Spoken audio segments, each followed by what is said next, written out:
like, who's this cunt? Who's this cunt? No, I really appreciate that. We work hard at it. Doesn't sound like it.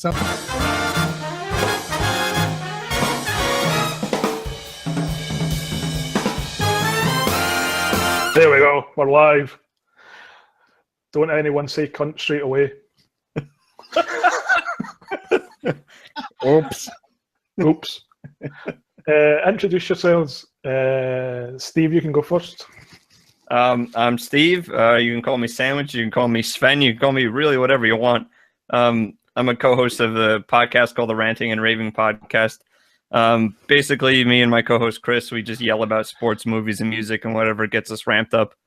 And we also enjoy cussing, so it's fun. You should check it out. I'll be honest with you. I did check out the show, and I love the show. It's actually a great show. So Awesome. definitely got a downloader for life. You guys do an amazing job on that show. Great, thank you. I appreciate that, especially coming from you guys. You've been around the block a few times. Don't tell my wife that. She might get a little bit anxious. Saying. Yeah, I am Chris Ripka, and I do host Raw and Real and Grit and Grace TV. Well, I'm a co-host on Grit and Grace TV. My cohort, Lynn Brunette, she's sitting up there in the wonderful country of Canada right now and probably saying, what the hell are you talking about? But anyway, that's a little bit about me. I'm in the Midwest, Rapid City, South Dakota, coming to you from the Saloon 7 studios. Yep. I'm Drew. I'm here every fucking week. Not one of us is one of the people that was advertised. Yeah, right. He's Just playing, me, I guess. He's playing basketball right now. So good luck. You know, I gotta admit, I've been on half as many shows as you have. Yeah. You actually have. So do you have a percentage of this now?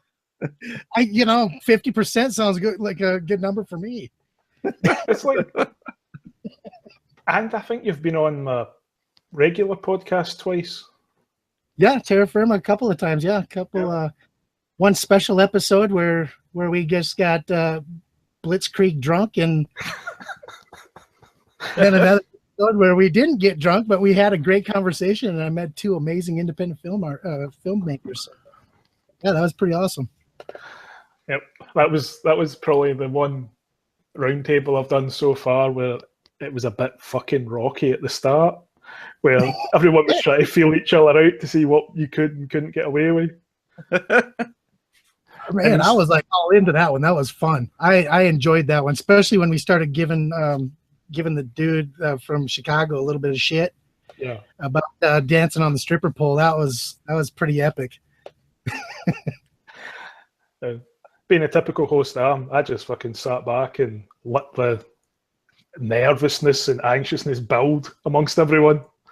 Well, I'm sitting there like, I don't know what the fuck to do. I don't know what you want to do. I don't know what you want to do. I can't remember what the topic was, but was it the greatest horror characters or something in the last 30 years? Yeah. Well, it wasn't the last decade, but then we expanded it because all of us are old as fuck. Yeah. And we don't do the new shit. So we just went to the old stuff.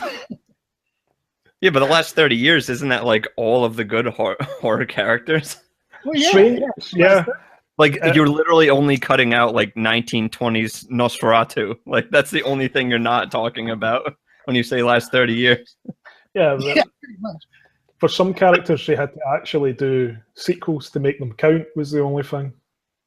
Oh, okay. All so right. we had to cheat that way as well. No and we never agreed on anything. Those are the best ones. Yeah. Yeah, everybody had a different character that they kind of gathered to, and that was what was fun about it, is everybody kept talking about these other characters, and then the other person would talk shit about the character that they just freaking said they liked. I used to just watch the I guess it was like a comedy vampire movie. It's called What We Do in the Shadows. You heard of that one? Yeah. It was great. I love that. That was that's how a vampire movie should be done. It was actually really funny. I just watched a porno by the same name. It's funny you mentioned that. Sounds a bit rapey. What we do in the shadows in that context. Well, there's chloroform involved, and somebody dressed up like Wonder Woman or something like that. I don't know. If a vampire bites the neck and drinks the blood of somebody who just got chloroform, what does that have an effect on them? Because they undead, it doesn't matter. That's a good question. I have no idea. Drew, you have the horror podcast. I know fuck all about horror. I think we've basically established that on the show. I wish I had an accent. Like when you hear me talk, do you hear an accent? Yeah, you sound American. Yeah, okay. Stupid American accent. I wish I had a cool one like that where you say something and it actually sounds like intelligent and like you know what you're talking about. Not just like an American accent where I butcher words and other. What are you talking about? The Scottish or the rednecks of UK? I mean, come on. I know, and it's badass. I love it. I think I only did about 2.5 years of fucking high school or something.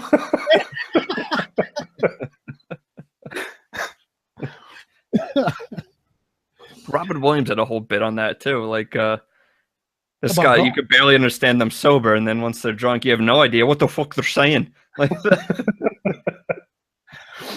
the best thing is, even when you're Scottish, there's different parts of Scotland you can't fucking understand. Like anyone from up north, I don't have a clue what they're saying. Really? Yeah. So those are the hillbillies, the up north ones. Yeah, they're the ones that are basically fucking sheep and yeah. For us, we call that Montana, but whatever. We call that Aberdeen. Educational too. Yeah. Learn me a thing or two. Yeah. You go up north, you won't learn much. Learn how to fuck a goat, apparently. They've got a Montana sheep kit. It comes with high boots and Velcro gloves. I'll send you some so you can give them away up there. Maybe you can make some money off those fuckers up there. Like the bear fucking suit from Super Troopers.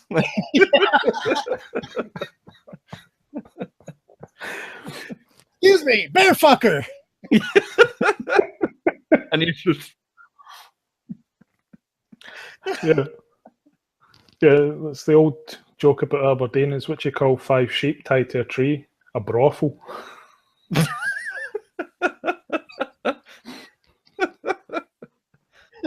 I'm going to use that, and then I'm going to try to do it in a Scottish accent, too.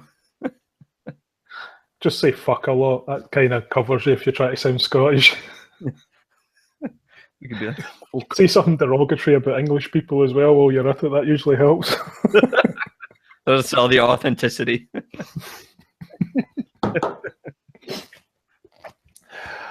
So, let's see if we've got any questions or anything coming to us yet. I got my own makeup for you. Yeah? Yeah, what the fuck is a haver? I was going to have to say, you stole my show notes. Sorry, it's basically, when you're havering, it's basically 2 people or more talking shit, gibberish, gossip, that type of thing. Nice. Well, we learned another new thing here. We can use that here in the U.S. We're going to take that and bring that here. That is the newest import from Scotland. Absolutely. What I love is I approached a couple of like these fucking like business guru people to come on it because I wanted to bring them on and just take the piss out of them, right? That was going to be an episode. And they were like, so what does the haver mean? And I was like, oh, it's to do with being a business guru in Scotland. That's what it's called here. Just talking shit to them. Do you see how far you can push them and their professionalism before they like just snap? Yeah, I just wanted to bring them on and go, so what business do you run? How did you make it successful? Is it successful? And then show me facts that prove it's successful. Basically what I say to any podcast guru. How come every podcast guru show has fuck all downloads. You noticed that? No one listens to them. Right. But where do you get off like labeling yourself a guru of anything? Is unless somebody else like says it to you. That's like giving yourself a nickname. Yeah. You can't do that. Yeah, exactly. You can't give yourself a nickname like Ripper or something like that. That's just fucking retarded. I mean, where the fuck did that come from? You know, I love these guys, though. They come out there. They've been podcasting for an entire year. They've got this shit figured out. And I'm going to be a fucking coach. I can teach somebody how to run a podcast, and I can produce people's podcasts because I understand how to use GarageBand. Yeah. I've done 25 episodes. I think I know what I'm talking about. Yeah.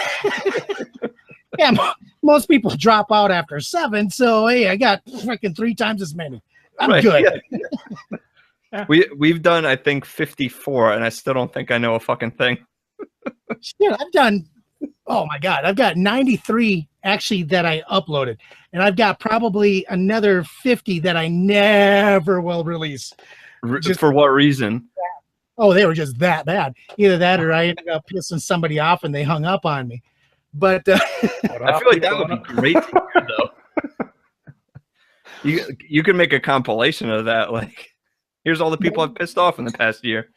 Yeah, maybe when I can get enough downloads where it doesn't matter who I piss off anymore. Oh, yeah, okay. It's like, I feel that shit. See, that's good. That's the mistake. I mean, I was pissing people off for day one. I should have been waiting until I got successful. Oh, man.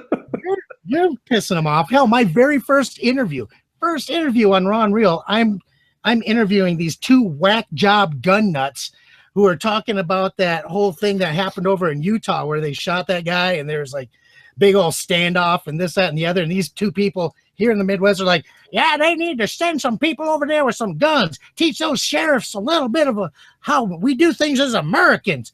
I'm like, oh, holy shit, this show is going nowhere. Whoops.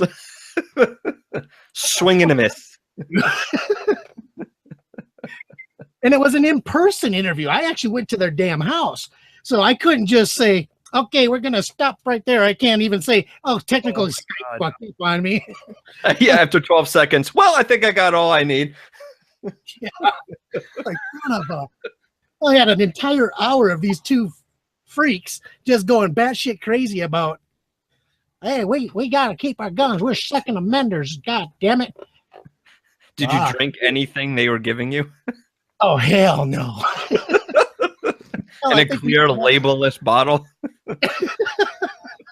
If I remember right, I think we had like some kind of old like George Thorogood or something like that playing in the background, or some freaking rebel yell shit going on. And like, man, what the hell did I step into? Right. I was actually just listening to the George Thorogood song yesterday. I consider myself a big rock and roll fan. I can't stand George Thorogood. Like, 1 bourbon, 1 scotch, and 1 beer was a song that was on. I was listening to it, and I was like, this is the most horrendous. Like, I went to get my rent. I could see by the look on her face. The answer was no. And then that's like a whole section of a song. You don't get to the chorus until like 5 minutes in. He's doing a talk singy thing. He's like, 1 bourbon, 1 shot, 1 beer. It's like, dude, just fucking pick one. Get fucked up and don't give a shit. Who cares? I know why you can't pay your rent. Lightweight night out as well, doesn't it? 3 drinks. Come on. Yeah, exactly. It's like, dude, seriously, what are you going to do? Bourbon? A shot of what? And a beer. Okay. That's a warm up. That's like stretching out before you go to the gym, you know? It's like less than Scottish people drink before they drive their kids to school in the morning.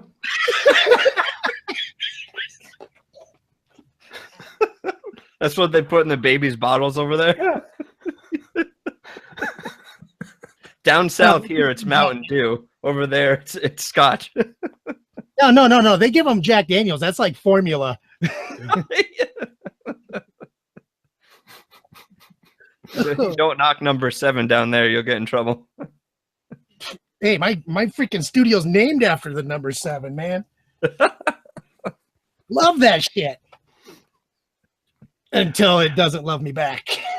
Right. Which for me is pretty quickly. Yeah. I've got previous with technology shitting the bed on me before I get to bloody alcohol being involved. What's that one alcohol that you guys cannot stand the smell of?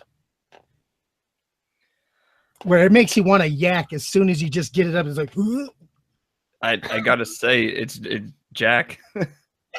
Jack? Yeah, well, because whiskey was like the first, like, really, I guess, popular one everybody was kind of diving into, and it was always Jack Daniels. So everybody usually says tequila, but that's like, I love margaritas. Like, that's my favorite thing in the world. Like, tequilas has so much flavor to me. And anytime I smell whiskey, it's kind of just like, he starts getting the whiskey sweats already. It's like, oh God. I can't do it. Burned real good, real good. What about you, Drew? It's a drink that's very popular in the town I grew up in. It's called Buckfast. It's basically tonic wine, and it just fucking stinks.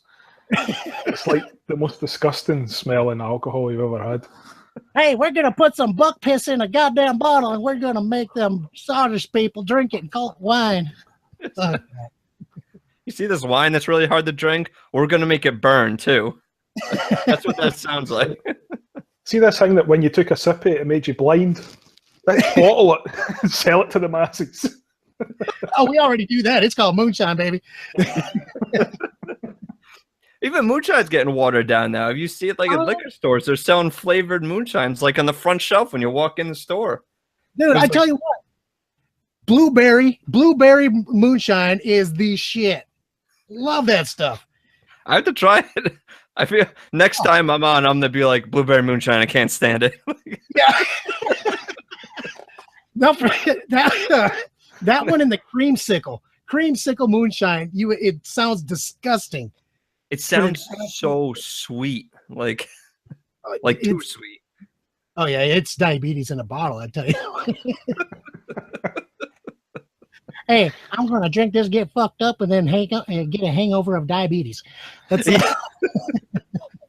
Right now, I think in my life, I'm playing a game of chicken with diabetes, so I'm gonna have to make a decision soon. I think diabetes is undefeated, though, so I might have to tap out. What? Fuck it. Let me see. Get fucked up with diabetes, or just get fucked up. Hey, either way, I'm gonna lose. Let's just get fucked up. Yeah. Yeah. At least then you won't feel it as bad. Right. Now, for me, it's that Yukon Jack. So it's another Jack, but Yukon Jack. Dude, that stuff. True story. My 24th birthday, I go back home to my hometown. I go straight to the bar because it's like at 10 o'clock at night. I drive into town. There's nothing to do in this little ass town. So I go to the bar and I see all my old friends. You know, they're all just a bunch of belligerent, drunk ass farmers.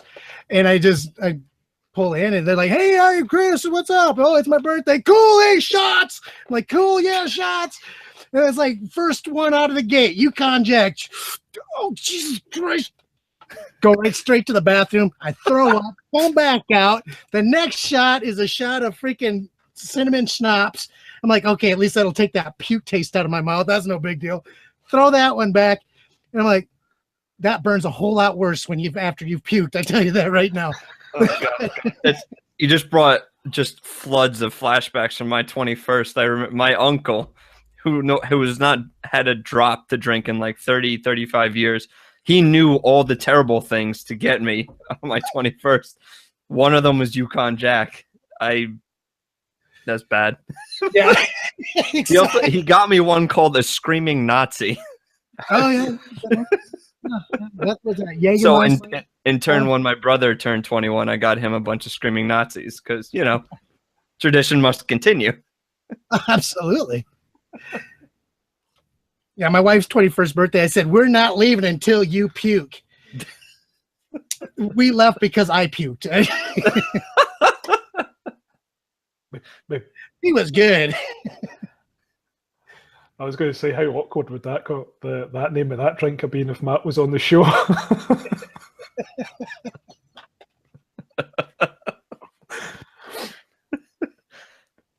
That would have been if you wanted him off real quick. Pretty much, yeah. Hey, Maddie, you ever had a screaming orgasm? Hello? Hello. But I've had one. I think the only time, well, not the only time, about 5 times I've interviewed people that they've hung up at the very start without ever actually saying anything to me was because I dropped the C-bomb in my greeting to them. And it's then I realised that's not normal in America. No, five times? It was like, take a note. Americans don't like that. That's what I was saying before we went live. I think Jim Jeffries is a comedian who really broke down, like, he's like, I forget where he's from. It may be Scotland or no, Australia. He's from Australia. Yeah. So he was saying, like, we say cunt all the time. Like, it's our how you doing, buddy. So it's like, and there's something about the way the C and the T interact with each other. It's perfect.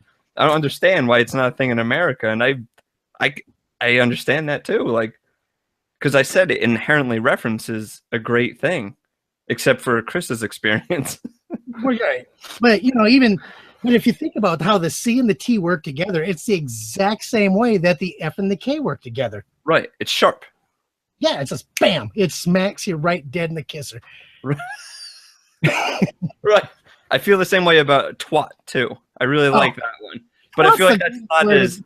That's kind of like the left jab. It's not really like the big right hook, That's kind of like just someone who tweets too much. It's a twat. Yeah. Calling a woman a twat is not nearly as offensive as calling a man a twat. But everybody knows. Everybody knows. Right. What you really want to say. Either way you use it, it doesn't matter.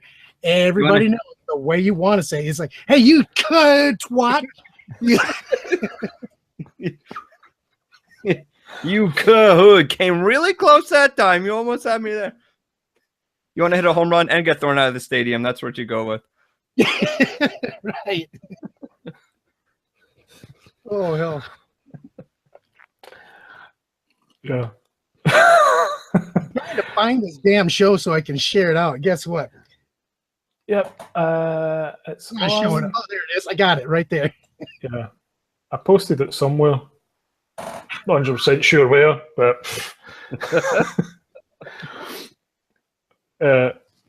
I saw this weird ass story earlier.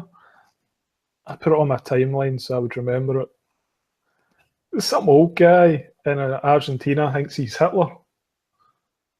Like actual Hitler or descendant? Yeah, he's got senile dementia and he's a German that lives in Argentina. So like his family think he was a Nazi, and now all the guilt of that plus the senile dementia is making him think he was actually Adolf Hitler.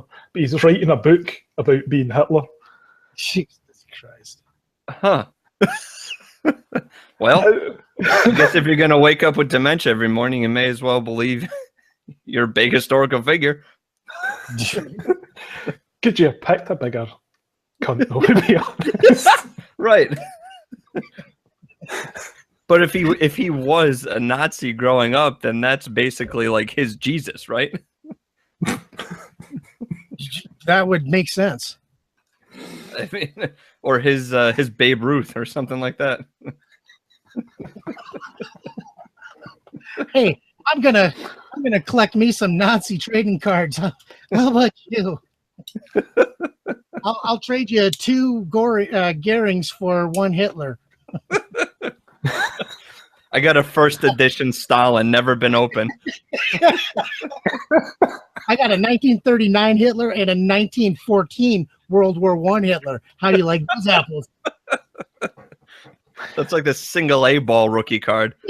So, the ones that are on eBay for 20 cents because you have no idea if he's going to make the majors or not.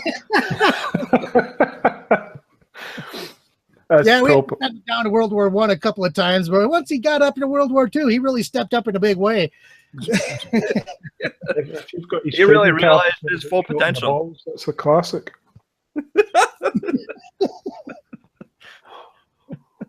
Oh, hell. First ballot Hall of Fame genocide right there. Yeah, I wonder if they have those in Beckett. Hey, all you card collectors out there know exactly what the fuck I'm talking about. It doesn't. Is there anything you've collected that hasn't panned out? Daryl Strawberry. What the fuck happened there? Oh, I'm ready to go, coach. I'm ready to go. Oh shit! I fucking missed the game. What the fuck?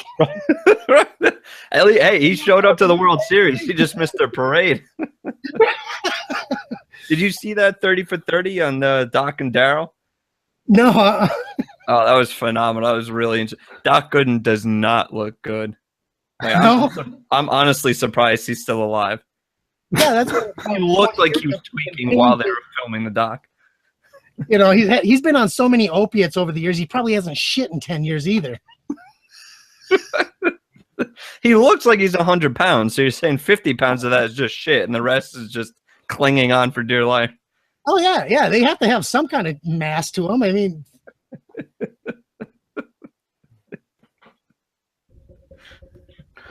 I think my one friend bought it was supposed to be the next Astros great third baseman like 10 years ago. His name was Matt Dominguez, and he bought like 100 of these cards. Like, he's a can't miss, and then it's like, hey, Matty D's getting called up for a week. You think he can do something besides strike out? Like all the people that invested in Sheffield. What the fuck were they thinking? Right. But at least he had like a major league career. Oh yeah, that's because the team he played for couldn't afford to send him down. Right. They ran out of options real quick. It's like, we're only paying this kid freaking $350,000. May as well freaking keep him. Right, exactly. Every year of his contract, he took less money every time. He's like, oh yeah, no, I'll take less money. That's fine. That's, hey, I'm just happy to have a job right now. I'm just happy to have. I could be washing cars again. It's any job is better than washing cars. He's just Milton from Office Space, but in MLB. Right. Yeah, we're gonna need you to take care of the cockroach problem while you're down there. Yeah, sure, right away, no problem. Do I get to get at bats? Okay. I don't know why Sheffield sounds like he's from Fargo, but that's how I picture it. Yeah, pretty much. Yeah, I don't know where the guy came from originally, but I remember seeing. I remember when he first came out though, and he was like, he had 1 year, his rookie year, he's just crushing the ball, putting it in play all over the field wherever he wants it. Then the next year he comes out, does about a third of what he did the first year, and then the next year he did like a third of that, and it's like, okay, you've got a 5-year career coming up and you'll be done. And that's pretty much what it boiled down to. Yeah. And then the steroids. Oh, come on. Come on. The steroids made baseball interesting. Admit it. Hey, I'm good with that. I thoroughly enjoyed the 80 home run years. Like, that was great. The only thing that would have been better if they would have came out and all jacked up like Canseco and McGuire and Palmeiro, and they would have came out and said, yeah, I just inject the shit straight into my damn batting arm and throwing arm, and I'm good to go. I mean, just admit it. Come on. Half the shit that they were taking was legal. It wasn't on the banned substance list until they were fucking retired. Right, yeah. It's like, it wasn't banned when you took it, so just say you freaking took it. It's because the MLB drug test, their drug testers are like the Jacques Cousteau of like, they're like, always like 7 steps behind what the actual drug is.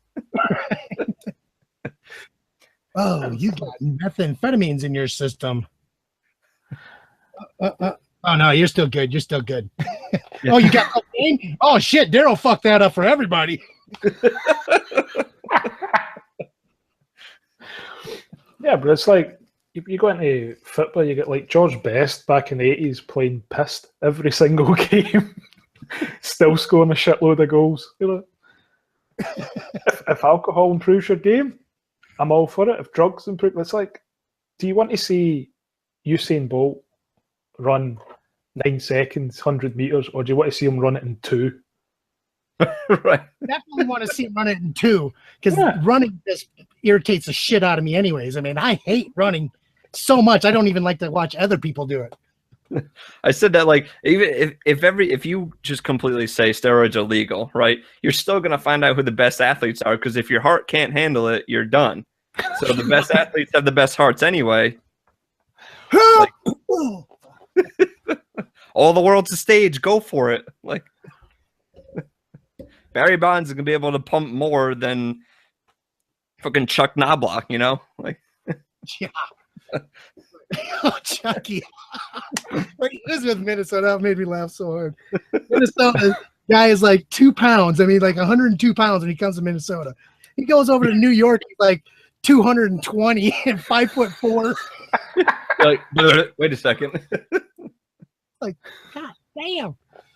Who's your trainer, Lee Haney? Fuck. He went over to Scotland and played some of those Highland games or some shit. I don't know. I always find it amusing when someone tests positive for steroids and they're just like the skinniest guy you've ever seen. There's like no muscle on them whatsoever. Like, you're doing it wrong. It's like, what the fuck do you look like if you don't take them? I think you balloon up like Ben Stiller at the end of Dodgeball.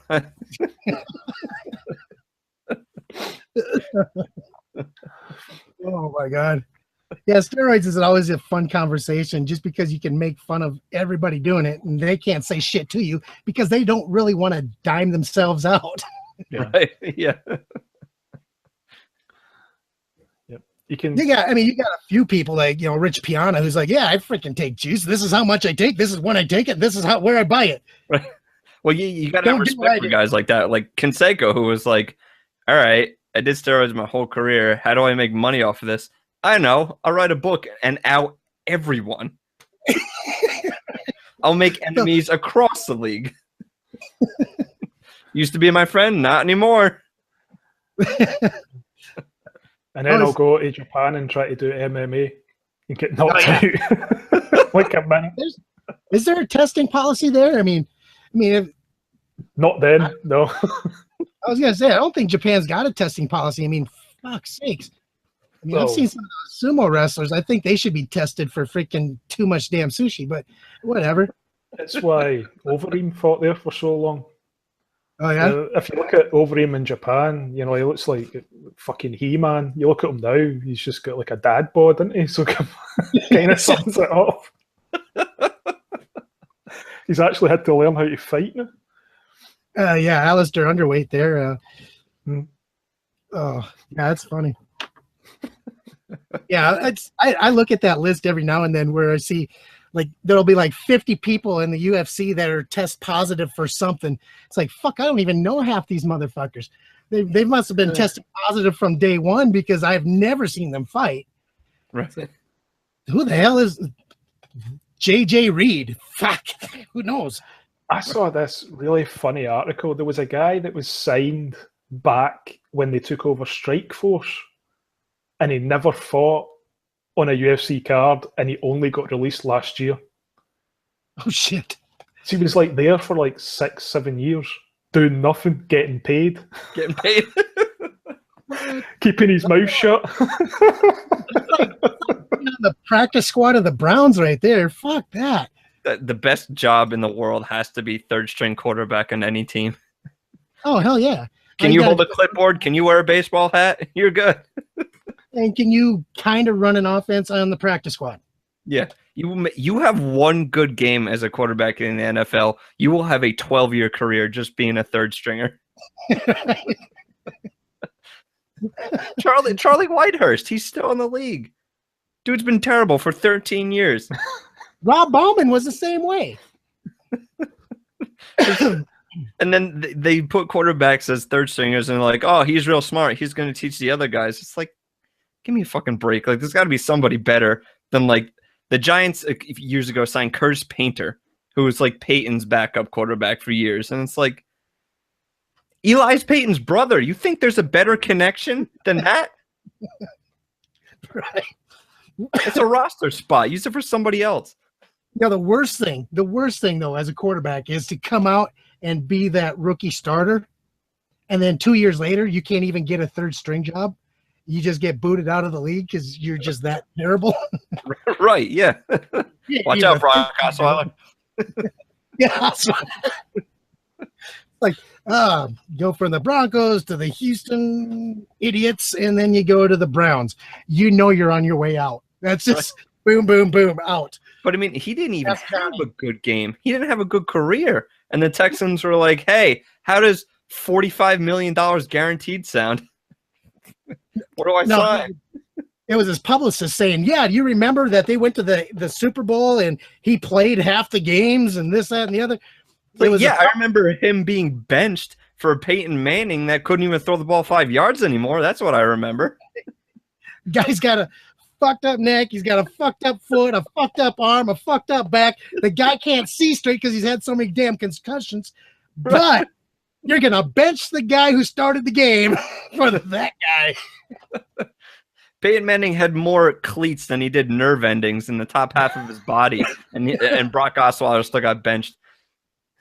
But he got $43 million at the Houston Idiots. That's pretty amazing. I hope he invested it because it's the writing's on the wall. You went from Super Bowl to guy, we almost made it, to you're going to sit out the rest of your life. Right.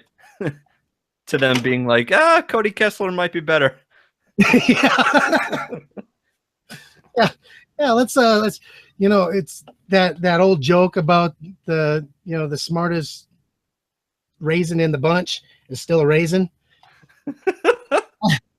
I'll call them raisins because I want to be politically correct. But yeah, no, that's what's going on with Osweiler. I mean, the guy literally freaking shit his whole career right down the toilet by opening his mouth and not taking the contract with Denver. Right. If he would have stayed in Denver, he'd probably be starting. Yeah, well, yeah, he left and they didn't really get any better. No. But they didn't get a whole lot worse. I mean, a little bit, but not a whole lot. Yeah. Do you have a football team, like a professional team you follow? Oh, absolutely. I Did the Broncos out there? No. That's my wife's team, though. Okay. I'm a Minnesota Vikings fan. So I know disappointment. I know what it's like to get right there to the end and watch a dumbass freaking piece of shit quarterback that should have retired 20 years prior throw 2 freaking interceptions and a freaking fumble ass piece of shit running back who thinks he's great drop it on the freaking 10-yard line. Yeah, I know all about disappointment. And hey, no hard feelings. I'm fine. Don't mind this twitch. I've never seen a stronger arm quarterback than Dante Culpepper throwing the ball, though.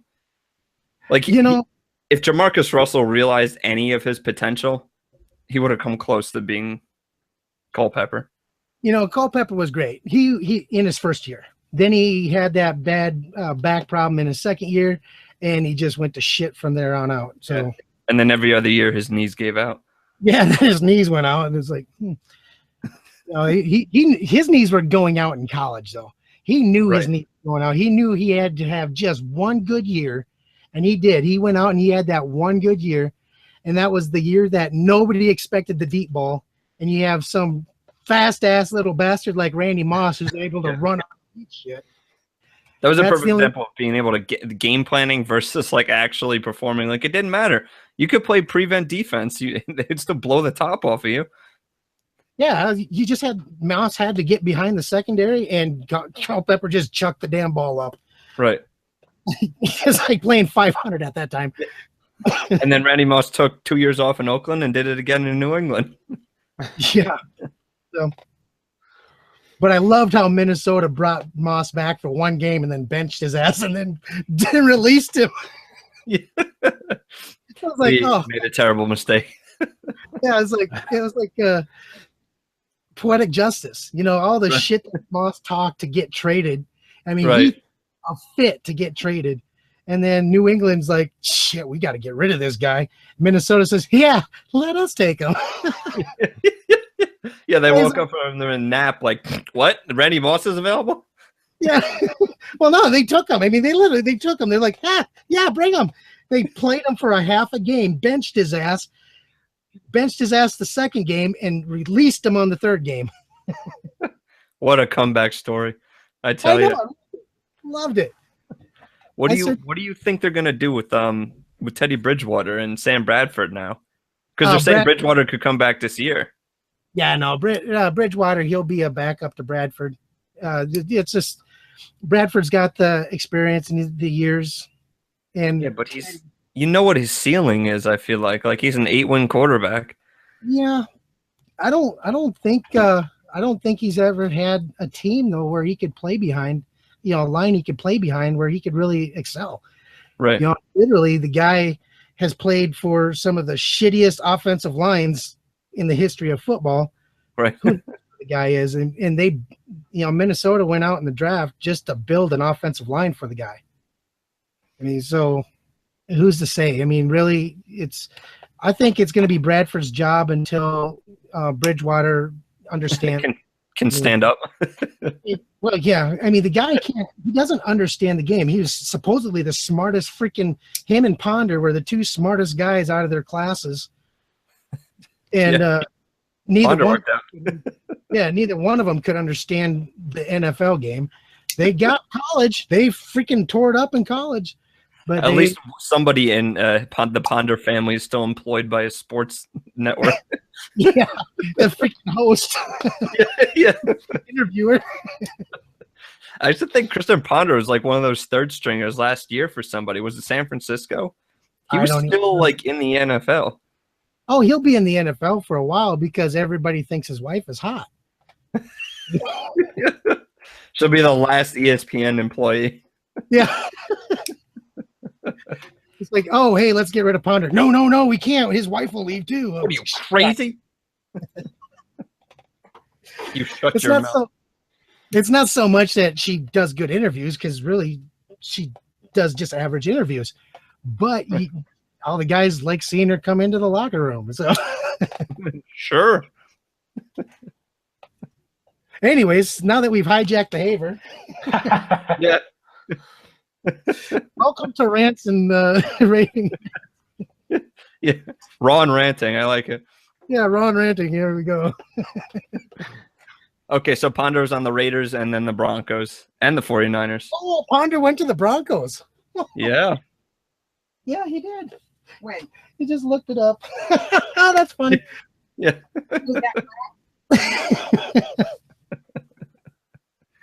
Oh yeah. Yeah, my wife is you say anything terrible about the Broncos. Get out. Did you hear it? Nothing but good things to say about the Broncos. No, I like them. They're a fun team to watch. They really are. I love Von Miller. Guy is a beast. Yeah. Although I had C.J. Anderson last year on my fantasy team and his knee wrecked my season. Yeah. Yeah, C.J. Anderson, he's one of those dark horses. He's either going to be a brilliant player or he's going to be a shit player. He would have had a great season if he wouldn't have gotten all blown out. Yeah, until his ligaments decided to quit. Yeah. And of course, nobody's ever going. I think after the whole Adrian Peterson thing where he left, and he came back, and he had that blowout year, everybody thinks, oh, shit, if he can do it, I can do it. Yeah. No, that's not going to happen. No. Adrian Peterson had one of those steroids or something, whatever it was, but he had a full off season where he wasn't even in the country rehabbing that thing. Yeah. Did he do that German platelet thing that like Kobe did and like? Yeah, and they use that deer antler crap and all sorts of. Yeah. Vijay Singh used that. Yeah, well, the stuff they get in Europe, I guess, is some pretty good stuff. Probably because it's got a bunch of freaking shit in it. But Drew, comment? No comment. Come on, Drew. You're like from the home of the deer antler spray up there. I think that's actually what Drew's drinking. That's why he's 6'20". Yeah.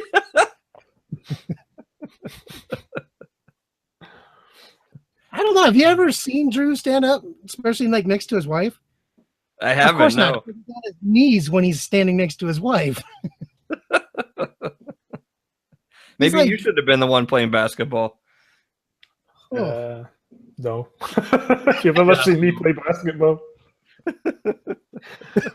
People tend to get elbowed in the head quite a lot. Yeah, okay. So you're good at clearing out the paint. Oh shit. I like to play basketball. I think I'm all right at it, but I'm only 6'1", so I basically just use my girth around my waist to move everybody around. Not my height.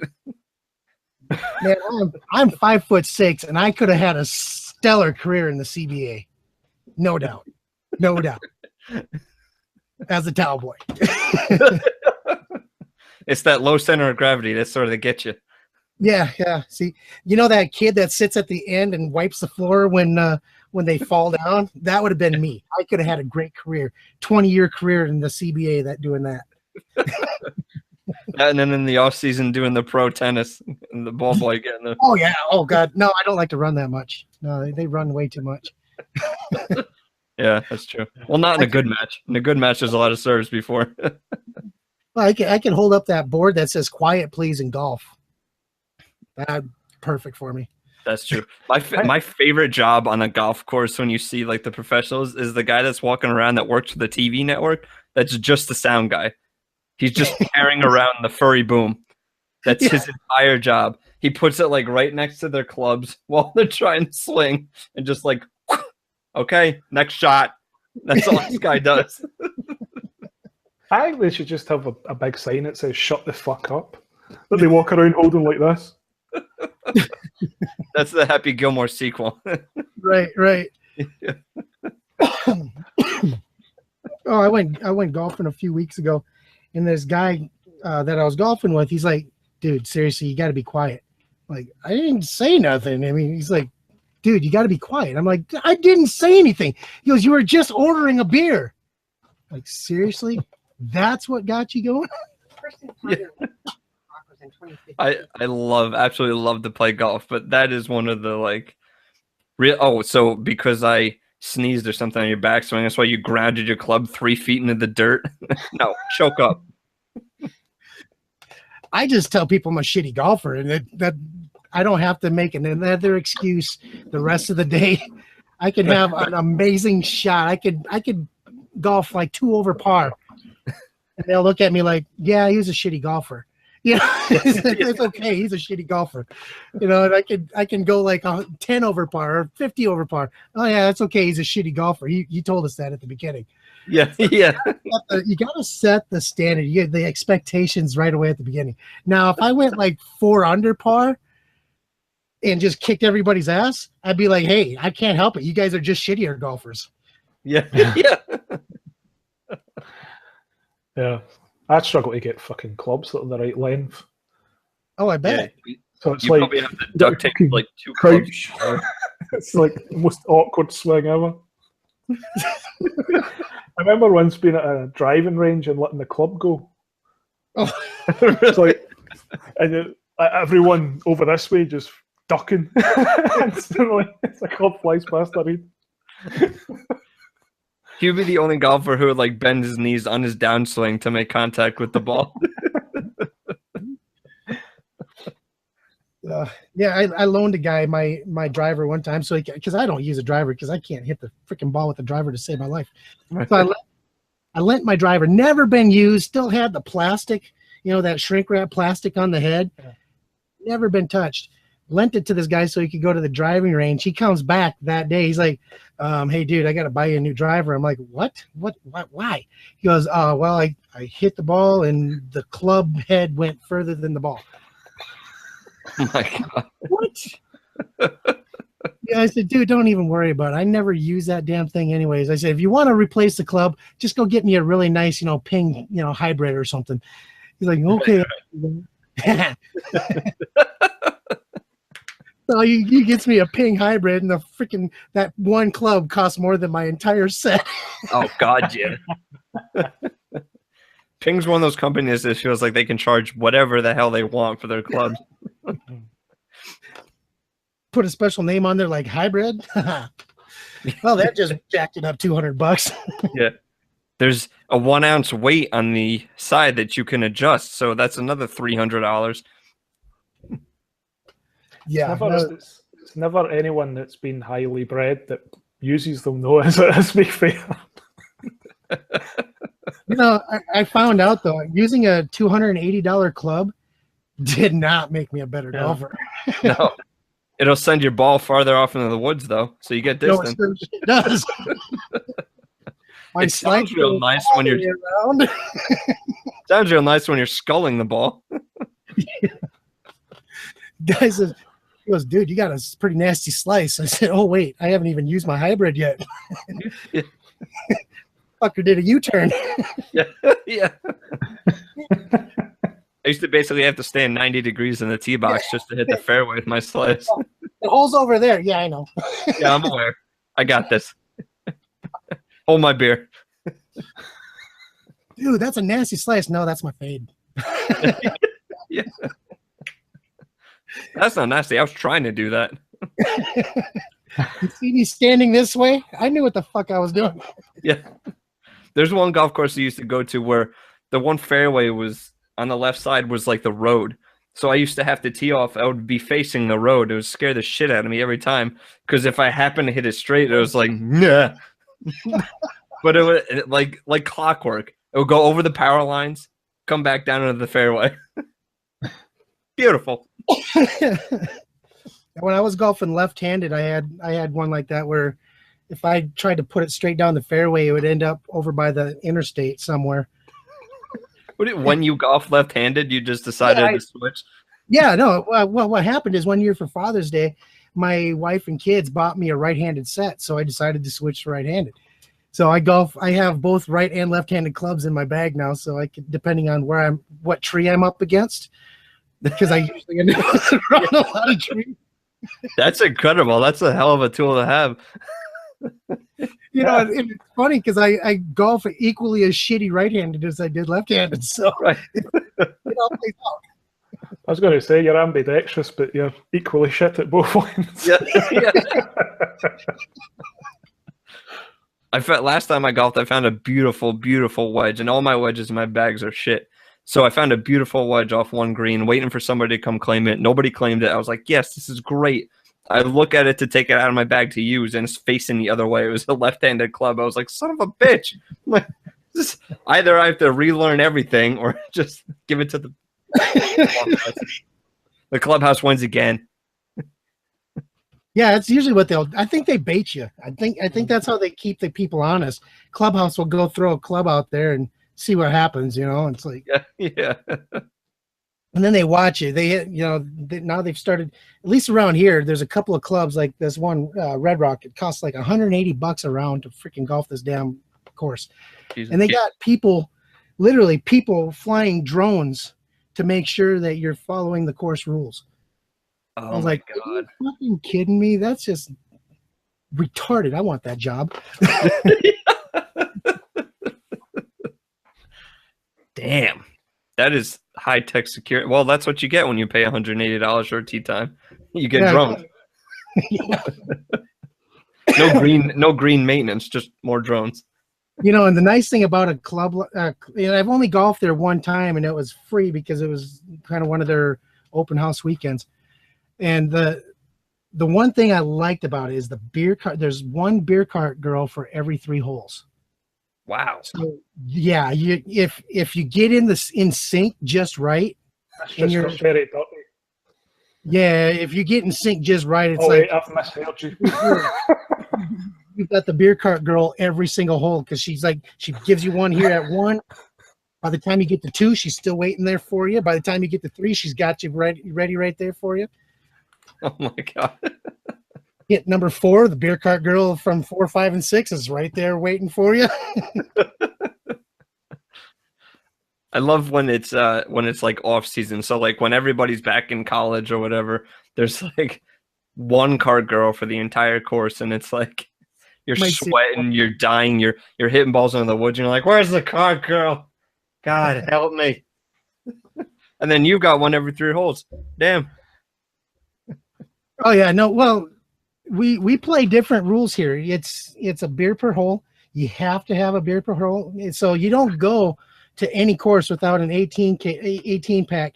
You can't take a 24 pack because then somebody else is going to steal your shit. So you got, and so that limits you to freaking Busch Light. But it works out perfectly. A beer per hole and Busch Light, you can drink 18 of them and still freaking stagger somewhat straight. So you're good to go. Just have to remember to return the golf cart the next morning and get your car. You drink 18 of those, take a breathalyzer, and then still drive home. Right. Hey, you're at point. Oh, shit, you're not even registering. Go back out.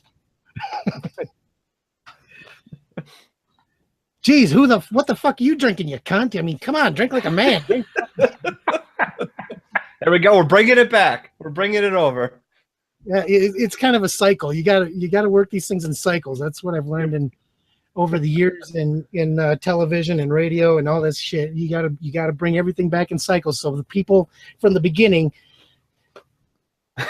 you a long time ago, but I just noticed one of the questions that had popped up on my DMs was, how much do the folk that talk about how they worked in radio that come into podcasting and say how they're like fucking way more professional than podcasters, how much do you hate those cunts, was basically the question. I'm guessing they're referring to, I probably shouldn't name names, but you know, Andre Kane's known for that in the group talking about radio. Yeah. Yeah, that's funny you say that, because those guys, the radio guys, the guys that talk like this all the time, the guys that you just can't get to shut up when you want them to shut up, the guys like CJ Ripka who just keeps fucking flapping his gums. Now, those people.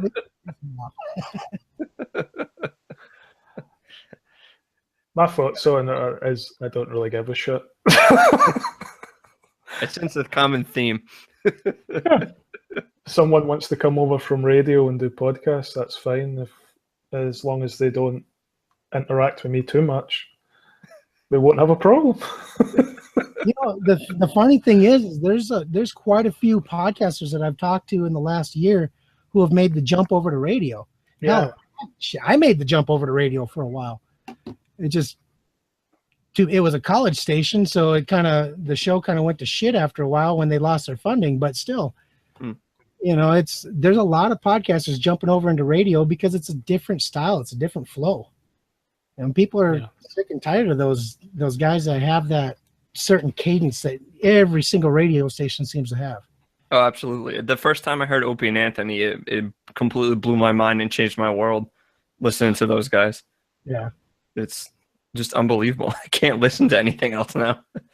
The whole radio voice thing just fucking annoys me. Yeah, because it's fake. Yeah. I'm going to sound like a total wanker. Like, fuck off. Play the next song, Dick. Yeah, they have to play songs to play a fucking song. It's completely phony. It's fraud. It's just, it's empty calories is what it is. It's pointless. With a 3.5-minute interview with some singer that they don't know jack shit about. Right. So they're just reading the questions the guy's fucking publicist has handed them. Yeah. You can only talk about this, and this. Only the new movie, the new album, nothing about the previous marriage, nothing about any of their older work. That's the interviews I love, because when they hand me stuff like that, I just have it sitting beside me and never fucking ever ask any of those questions. Yeah, exactly. Everything but that. I've had a couple of publicists do that to me, where they send me like, these are the talking points. these are what they can talk on. Like, what, are they not intelligent to carry on a freaking free flow conversation? What the? So then I just start asking them questions. And one of the questions I love to ask right away out of the gate is, so what was your high school years like? Everyone's like, normal, I guess. Don't fucking lie to me. You were either a geek, you were popular, or you're one of those people that floated in between. Nobody really liked you, but they accepted you just because you had money or you had some cool ass car. I mean, everybody had an experience in high school, and chances are it wasn't as great as what they remembered it. Yeah. My first question is always, who's the biggest cunt in Hollywood? I mean, and if you don't know who it is, it's probably you. Yeah. And if they don't hang up on you right there, they're a keeper. Yeah. If they don't hang up, they usually become friends. This is gonna be a good show now. Fuck. We broke out the cunt. We broke out the fuck. We broke out what? We're going all the way.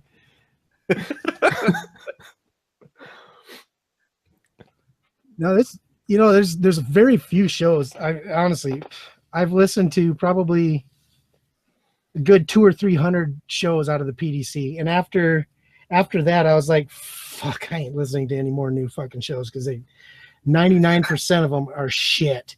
Yeah.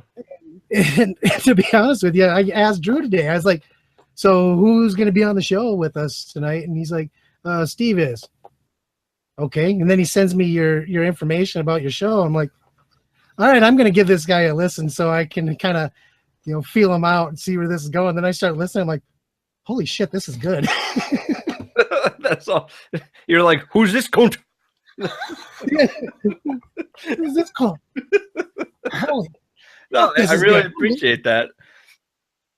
We work hard at it. Doesn't sound like it. Sounds like you guys just get on and you have such a great time. And I thought that was going to be a really funny insult there. Doesn't sound like it. It's fucking shit. Oh, that's a shame you work hard because you really shouldn't. Doesn't make a difference. Yeah. People are either going to like it or they're not going to like it. Fuck them. The ones that don't like it are a bunch of cunts. The ones that like it, well, they're fuckheads. They're twats. They're twats. So on your next show, hey, thanks for that one twat that listens to us, CJ. Yeah. And if you knew, twat's a good thing now. Yeah. He gets it. Just try. He gets it.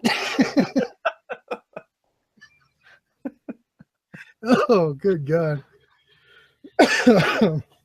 Yeah, it was great. I was Drew sent these invitations like a month ago or something like that. Yeah. And he was like, "Hey, you're pretty funny. I'd love to have you on." And I was like, "Me? I do declare." Like, I'd be honored. Hell yeah. Yeah, I was it's fine. I was sitting there, I'm working today, and I was cleaning out the shop. I mean, the most boring ass mundane job you can do is clean out a fucking shop. And I'm sitting there, and all of a sudden I get this bing. I'm like, oh, who the fuck's this? Oh, it's Drew. Hey, Matt bailed on me. Could you fill in tonight? Fuck yeah. So then, of course, I didn't play it off like that. I was like, yeah, I can do it. I might have to move a few things around, but I can make some time. Oh, shit. Somebody wants me to be on their podcast. Yay. Why do you podcast 5 times a week? Because nobody else wants me on their show. Fuck. Because I need to be wanted. Could be worse. You could appear on a lot of podcasts, and by appear I mean do interviews for a lot of podcasts, and maybe 1 in 5 actually makes it to air. That's what happens to me. Oh. God damn. Let's say Scott Doucette still not posted our one, where I call out a lot of people in the PDC for being arseholes, and he didn't post it. Strange that, so it is. I'm surprised he posted mine because I actually called him out on his own show. I was talking about the podcasters that had only been podcasting for like a year and decided they were going to be a podcast coach. I called them out. I was like, dude, I've been doing this since 2003, and you're a fucking podcast coach? Fuck, I don't even have the balls to call myself a podcast coach.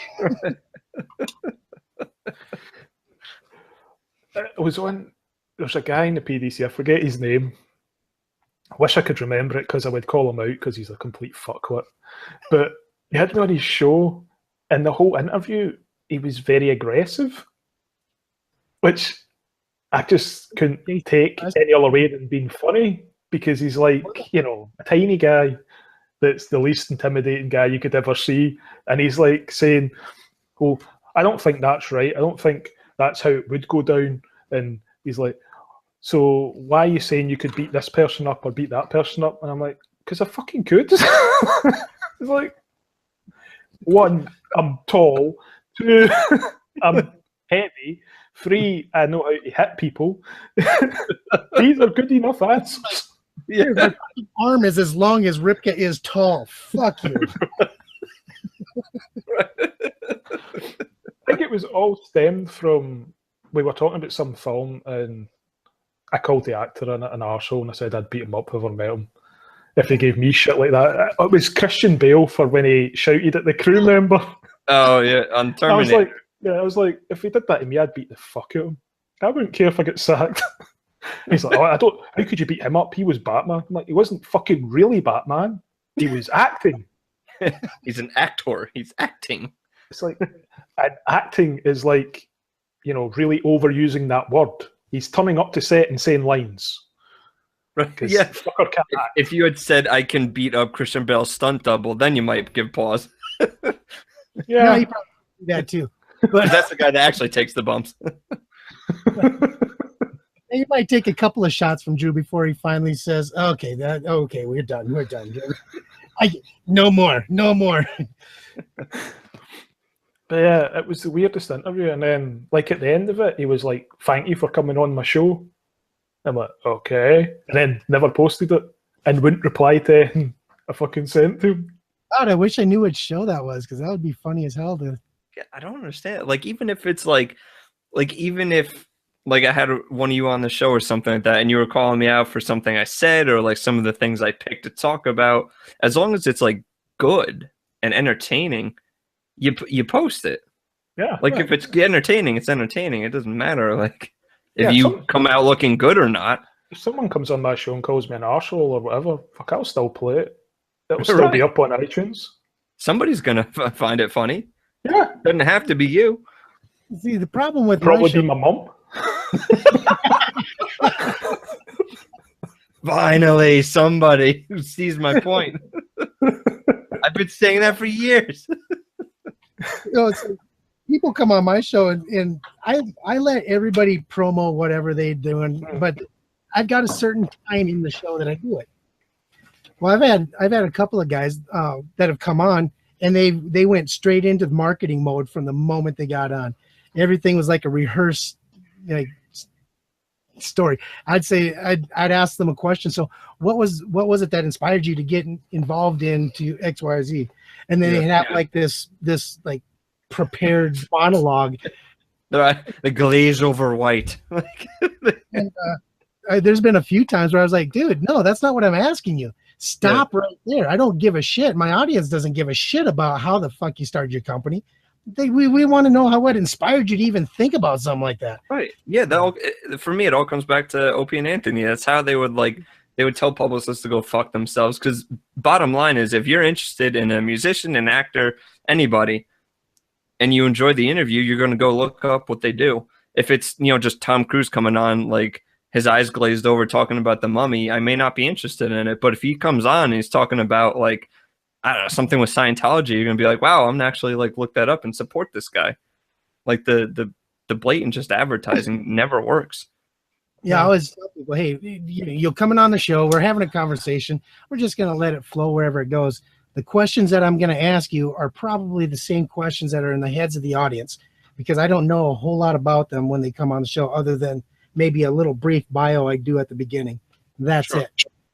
And then, half the time I get some pretty amazing guests, and they just rock it, and I don't have a niche. So I might have an author on one day. I've had Drew on before, and I mean, and the best interview was actually after we stopped recording, but the whole thing is I don't have a niche, so wherever it goes. Cole came on the show, and we talked about sports, we talked about just whatever, and that's the way the show's always gone. Then you get these little bastards that think they're going to come on and pitch their shit all over the place. I'm like, nah, this ain't. No, if you can go. I'll kill it. Right. I've killed 3 live streams. I'm doing a live show. I've killed it, and just like, I don't need you. And I've clicked them out and killed their feed. And then I just continue with the show as a rant. Just go about who that was that just was on the show trying to fuck with my show. So. Funny you should say ranting. Speaking of which. I find it funny when you get a guest on and they, like, I don't know if you've ever had to redo an interview because you've had tech issues where it's not recorded or whatever. Right. And the second time they come on, they fucking cry at the same bit of the story. It's like they're doing the same performance. And you're like sitting there and you're thinking, no one else has fucking seen this but me. Right. Why are you doing that shit? I had that on my old show and I called the person on it. I was like, this is the second time we've done this interview. And she went, yep, it is, and everything. And I was like, yeah. Why the fuck do you keep crying at the same bit? This shit happened to you like 30 years ago, and it wasn't that fucking dramatic. Oh my God. Like super rehearsed. Yeah. This was someone that thought they grew up in a fucking Auntie Toos or some shite.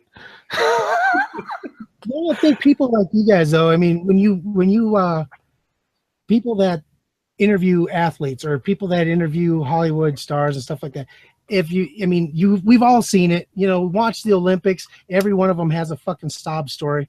They don't even talk about that athlete unless they got some crazy ass sob story. Right. Same thing with Hollywood, I mean, every one of them, they grew up in a poor family and then they went this route and they struggled through acting school and blah, blah, blah. You know what? Fuck, who cares? Look where you're at now. Fuck what happened then. You're in the fucking moment. The past is done. It's over with. Stop fucking crying about it. Just fucking get it on. Yeah. It's really sad that you now make 30 million a movie to pretend for a living.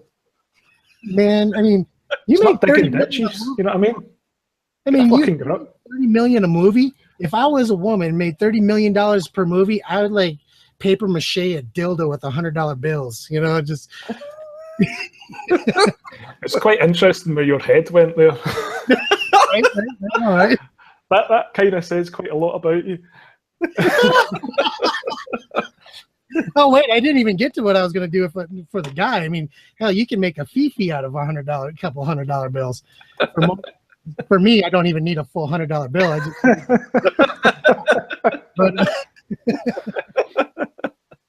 It's a half $100 bill. A 50, no, half $100 bill. Yeah, if I was getting 30 million a movie, I'd probably slap a lot more people. I'd go that route. I would just become the biggest arsehole on the planet. I'd be like slapping everyone. Like going to fucking airport, and when my plane isn't boarding, when I wanted to board, I'll be like slapping the staff. And then throwing money at them to shut them up. I'd be like, oh, hey, paparazzi, come on over. Let's take a selfie together. Yeah, look at that. It's me, paparazzi, taking dude, quit touching my dick. I'd probably go the Sean Penn route and stab one of them. Sean Connery. Allegedly.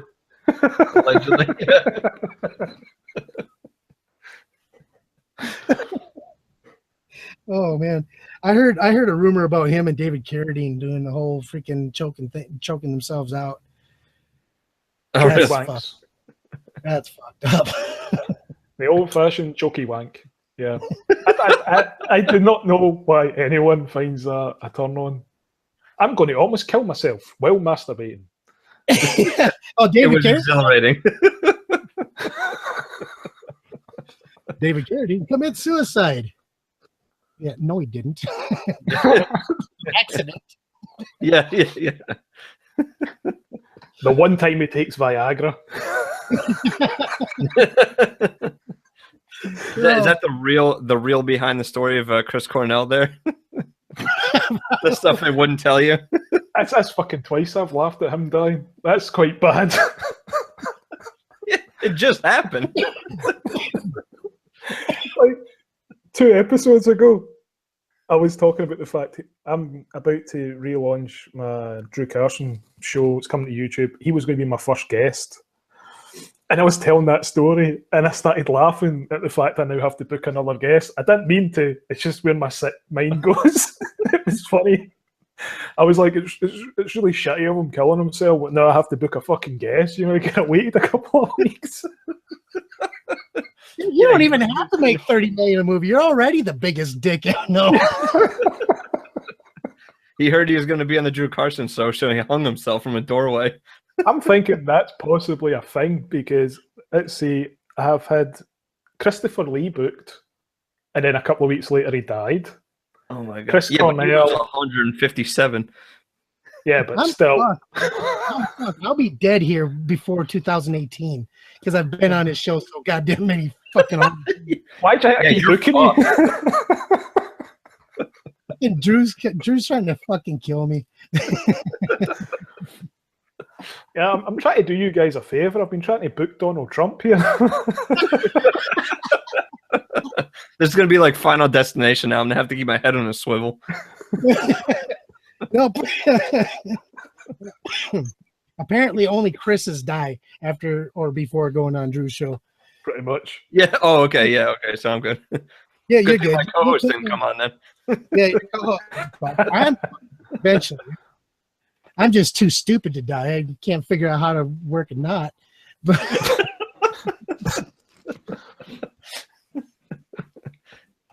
so you tried to do the chokey thing, but you just kept slipping out of it. yeah. Oh, apparently, you're not supposed to use a size 48 belt, and they don't have enough notches. Not so much a choky wank as a slumpy wank, as you thought in the There's the name for this show. Slumpy wank.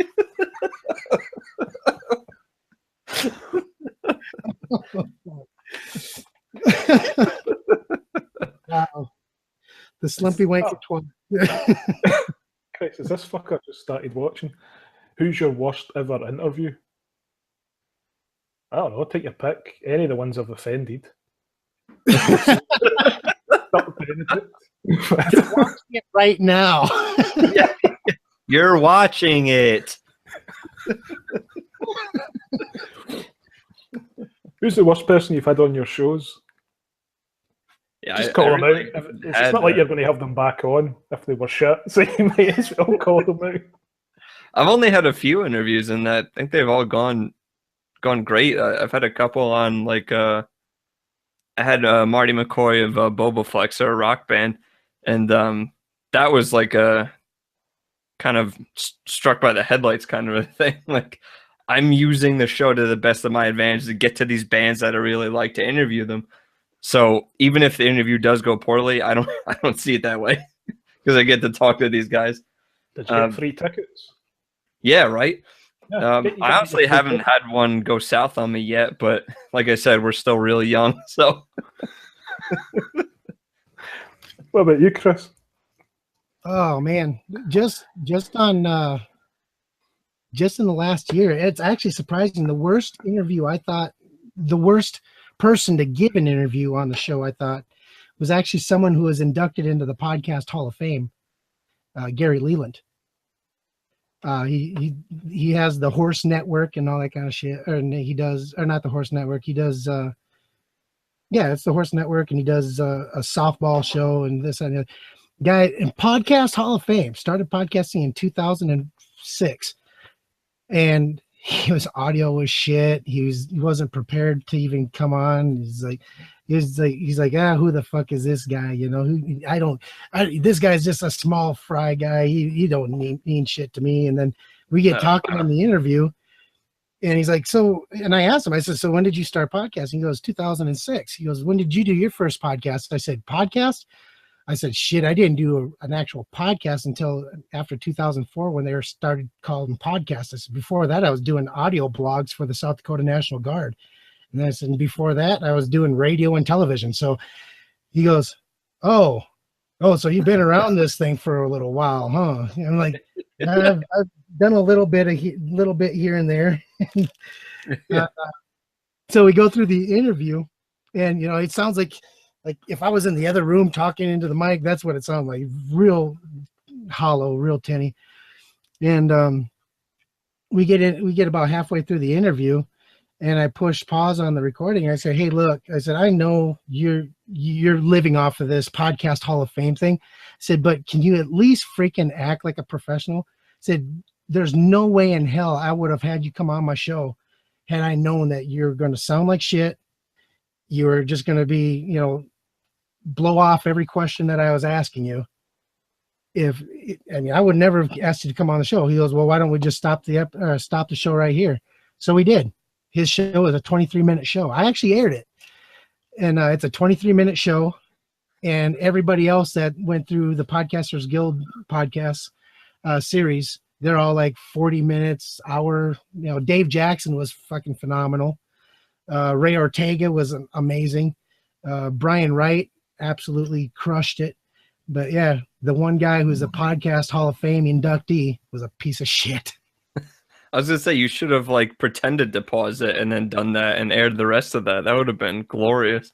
Yeah, no, I've got this thing. I will not make somebody look worse than they're already making themselves look. Fair. So, you know, if they're making themselves look like an ass, I'll let them look like an ass. But I am not going to do anything to make them look like an ass, because I don't want them going out and saying, "Yeah, I went on Raw and Real, and that host was just a cunt." Yeah. I'm with you. I'm far too professional to do that to a guest. No, you'll call them the cunt before you even get started. It was Yeah, Right. at the let stage. them know their place. So who's your worst interview? Me, I don't know. You could take your pick. I've had quite a few. If you look at the notorious episodes of the first podcast I was doing, there's 15 that got pulled from iTunes, and they were all pulled because of complaints, which I think were from the publicists and agents for the people I interviewed, which I didn't know was like you could actually have happen to you. But there's an infamous episode with Dirk Benedict where he tried to hold me up for money. What? And he basically asked for, I can't remember, was it 15 grand or something, or 5 grand or something to do the Interview him? episode. And I basically went, I ain't fucking paying you. And he was like, well, you're not getting to use this. And I went, I should have fucking booked Mr. T. Because I thought that was funny because he was in the A-team as well. And then I started saying stuff like, I paid a fool, they did book Mr. T. And I put that up. It was like 9-minute interview with a rant around it of me basically calling him a cunt. That's probably my worst. I had some that weren't as exciting as I thought they would be, or as interesting as if I thought they would be. I had others that I didn't have an inkling that they would actually be any good. I had the actress Kelly Hu on that I was like, this is probably going to be shit. Because it was like, on my best behaviour, really trying not to swear.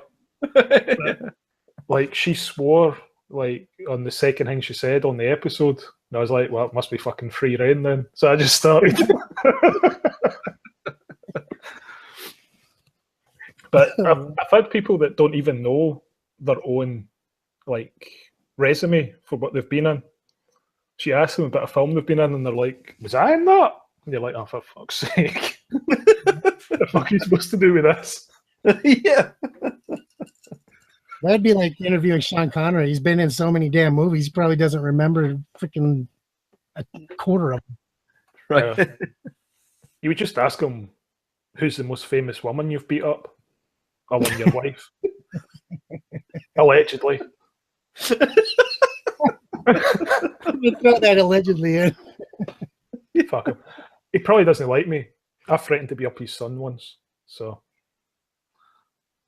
Jason Connery was an actor. He was in a film I was on the crew of, and he threw hot coffee on a cameraman's face. It was a friend of mine. And the cameraman was a complete pussy and pussed out of saying anything. So I stepped up to tell him what I thought of what he did and that I was going to kick his head in if he fucking tried it with me.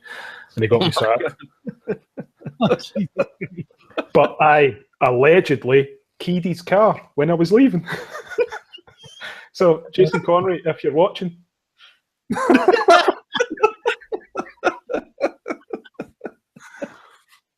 Oh my God.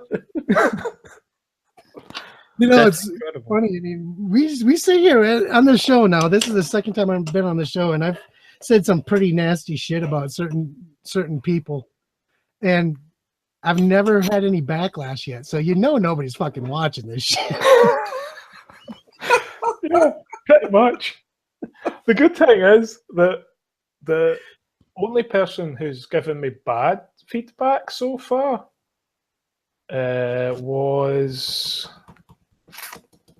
Oh, who was it? Someone that was going to come on my podcast and then pulled out because they saw a live stream.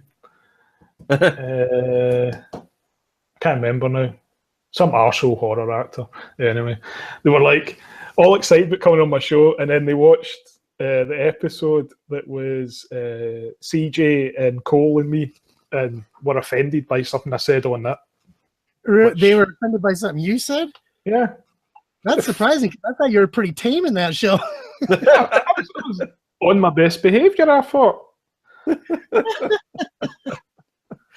I had been critiqued from the week before. The week before, someone had counted how many times I said fuck on the show, and it was 73. So I thought I better tame it down a little bit. And then I did 173. I think I did 30 something. So it was half. Oh, yeah. But I don't even think I told a story on that was particularly offensive. Oh, no, you didn't. It was more or less me and freaking Cole kind of jawing back and forth and stuff because, well, all the technical issues, we kind of talked about that, but then I don't know how it came up, but Cole started talking politics and it's like, oh, fuck me. Here we go.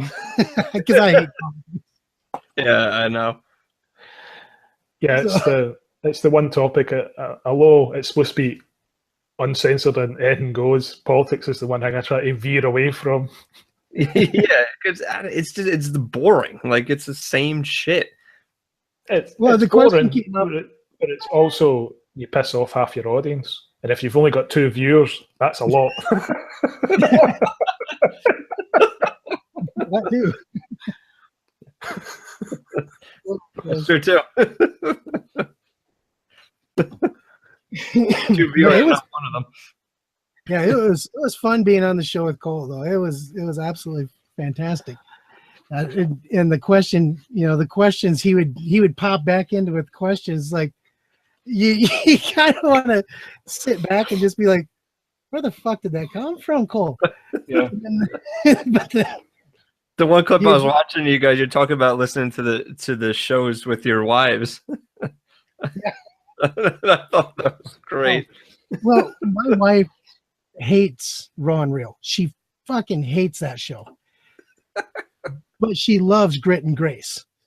Okay. Grit and Grace that's like audio porn. I mean, there's no better way. I mean, last week we're talking about, how to spice shit up in the bedroom, and next week coming up, we're going to be talking about polyamory and orgies and threesomes and all this kind of stuff.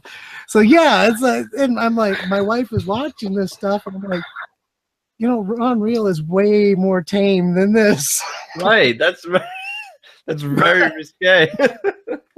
But I mean, in this show is like just all about, it's like, whoa, stuff that most people kind of shy away from talking about. But yeah, we talk about it. It's just like, hey, should we talk about squirting? Let's talk about it. What do you want to know? Go for it. I can't.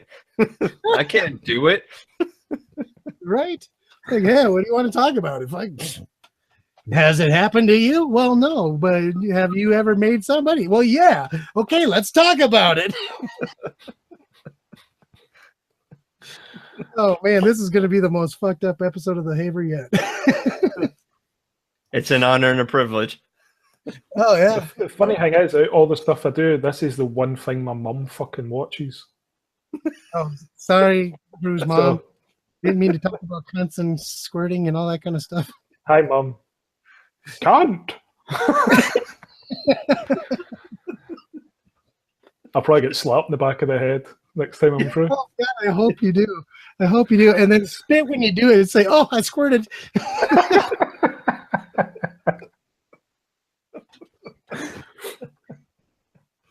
Yeah. Oh, I'm going to. I think my last show was too tame for either of my parents to listen to. I was far too polite on it. It was the moment I stopped giving a fuck that they started enjoying my stuff, I think. Ironically, the moment I stopped giving a fuck, that's when the ratings went. So that's a lesson to you. Yeah. Note to self. Well, the lesson I've learned was the Drew Carson show was doing like 18,000 downloads a week Oh my God. at the end, and I was like getting quite burnt out on that show because it was such a fucking slog talking to publicists and, you know, the type of people I was going to be interviewing at the time. The publicists were all scumbag arseholes pushing, you know, people that have been like a fucking cops on CSI to you to interview first before you can get someone bigger. You know what I mean? You're like, what can I fucking ask them about their career? Yeah. Was the fucking table cold when you were lying on it? How do you look like you're not breathing all the time? Yeah. And so I stopped doing it. I started doing the one I'm doing now, and it's been quite a slow build of finding an audience. It's like every time I get good numbers, I seem to offend someone along the way. I offended a feminist on Twitter, which cost me downloads. That's not hard to do, though. No. To be fair, I titled one of my episodes poorly.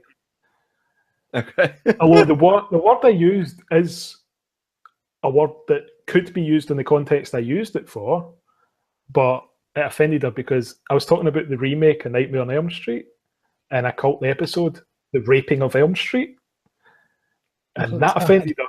Yeah, I should have thought that through a little bit more. Next time you need some marketing advice, just give me a call. I'll help you through that. That was literally like 5,500 feminists attacking me on Twitter after that. Holy Wow. Christ. And I was like, this is great. This is publicity. Someone's got to notice this. No. Just more feminists who buried you. Yeah. And I also learned you shouldn't ever talk back. Jesus. Not on Twitter. No. It's like when someone says something, say, I'll take that under advisement or something. Don't go, well, here's the fucking dictionary definition of the word. And here's here's the way I used it, the context I used it in. It fits the fucking dictionary context, so fuck you. That's not the stand to take. You don't do that.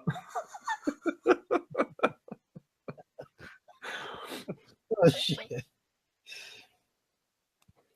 Yep. That's the lessons I've learned so far. Well, hey, it sounds like they're pretty good. I'm thinking about doing an ebook. It's going to be called How Not to Podcast, and it's going to be all the stupid shit I've done, so other people don't do it. You have no idea how good that would probably go over. Yeah. That would probably, if you needed to build an email list, that would be how to do it. Pretty much.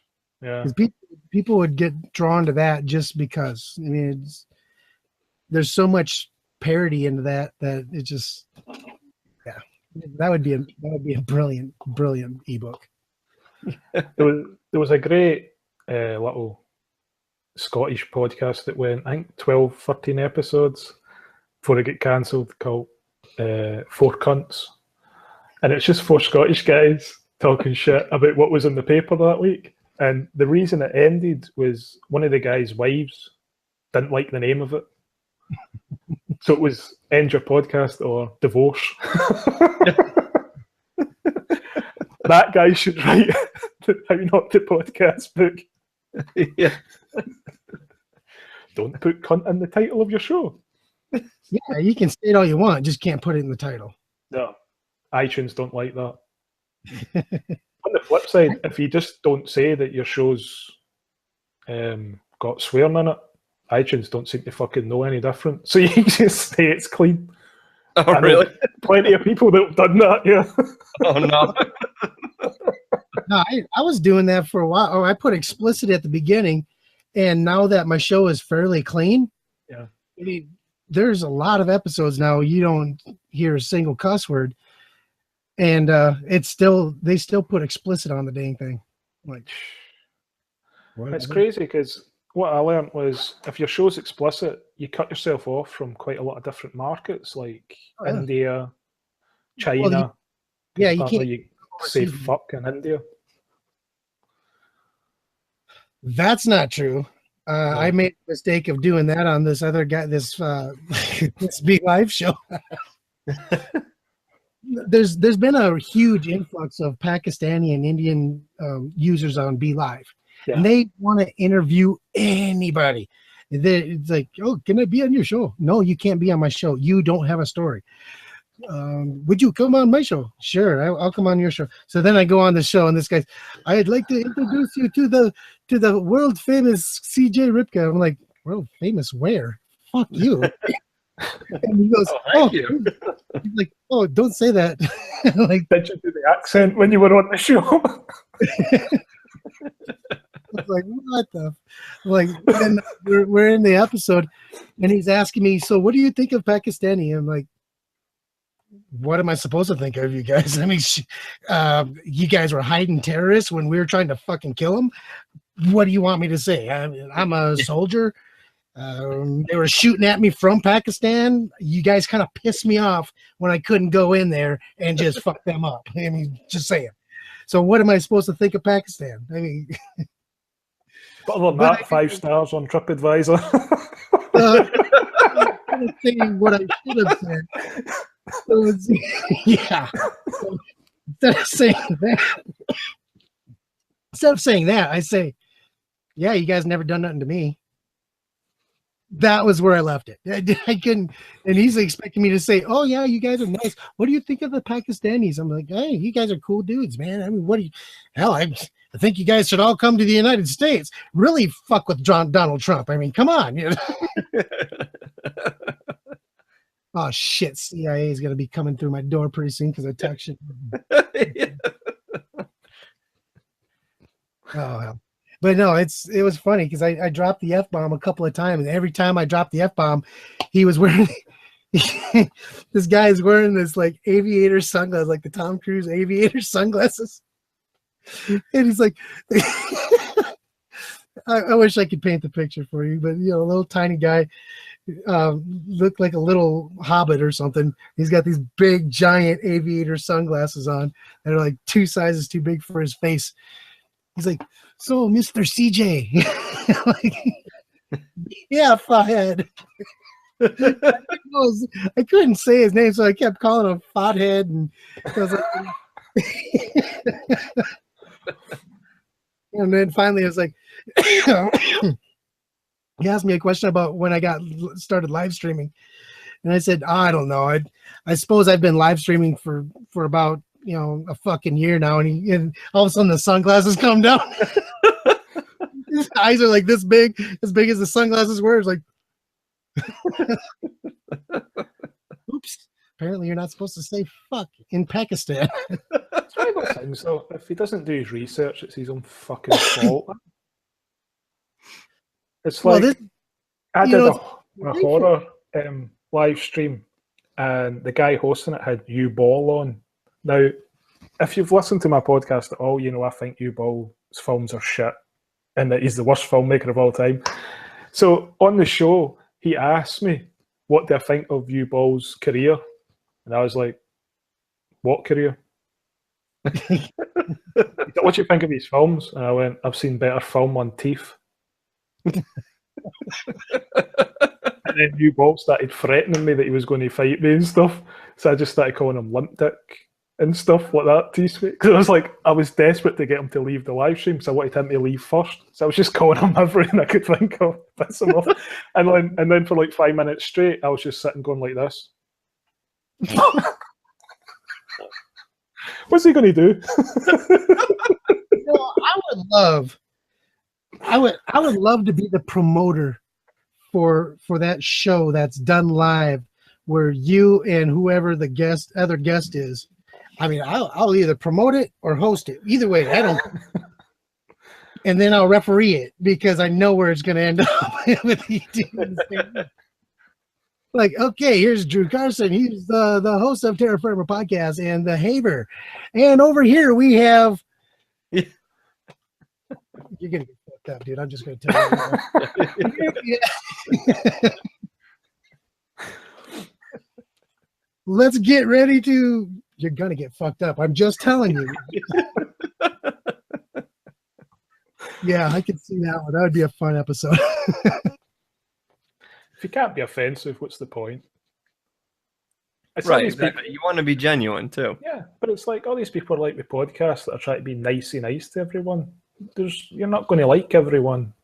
Why do it? Why fake it? Right. It's like when I write stuff like "Don't be a spammy dick" in the PDC. That's my actual opinion. Don't be a spammy dick, because I will direct message you and give you shit about it. See, there's my proof right there. Anthony and Scott, if you're watching this, here's my proof right there that I was not a spammy dick. Drew Carson never private messaged me ever. So fuck you.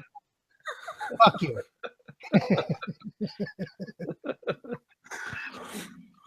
I've done it quite a few times to folk.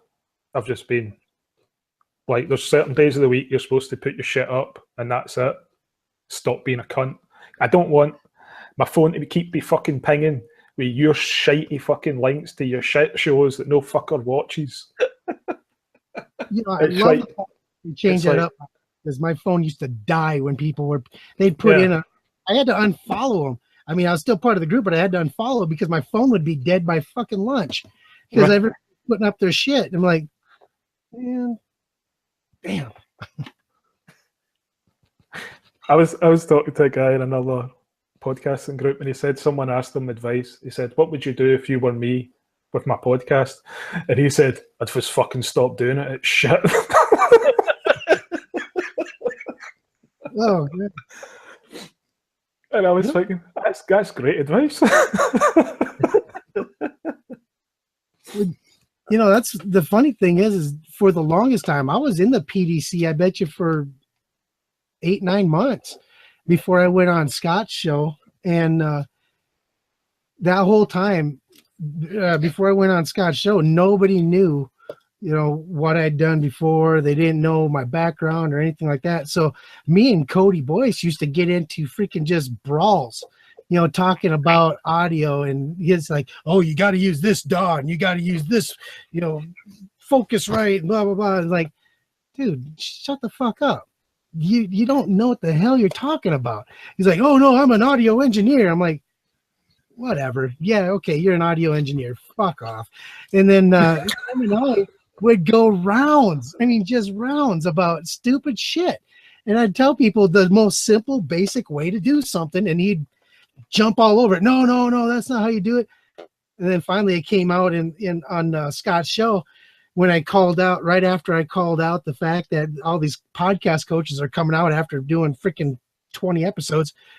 And he's like, "Well, you know, how long have you been doing this?" I said, "I started doing this shit in 2003, man." He's like, "What?" So then the cat was out of the bag after that. I was like, okay, the guy kind of understands what's, you know, I mean, I remember when freaking mixers were still analog, you know, we didn't have fucking USB mixers. So So he's like, okay. It's I don't always get into funny. arguments. It's always funny to me when people start fucking bitching and moaning back and forth with each other about the audio stuff in the group, and it's like, you can have the greatest equipment in the world, but if you've got no fucking personality, why would anyone listen to your podcast? No kidding. So take some of that money you would be spending on audio equipment and go get some fucking acting lessons, or go on Night Suit and get a fucking life so you can start talking about it. You gotta be entertaining. Fuck. It's like the golf clubs. Doesn't make a difference to the good clubs if you're Right. if you're a shitty golfer. I mean, shit. Right here, this is a freaking, I don't know, $50 shotgun mic. $50. Here's a $50 Blue Snowball, and here's a $200 freaking Audio Technica. It doesn't fucking matter what you're.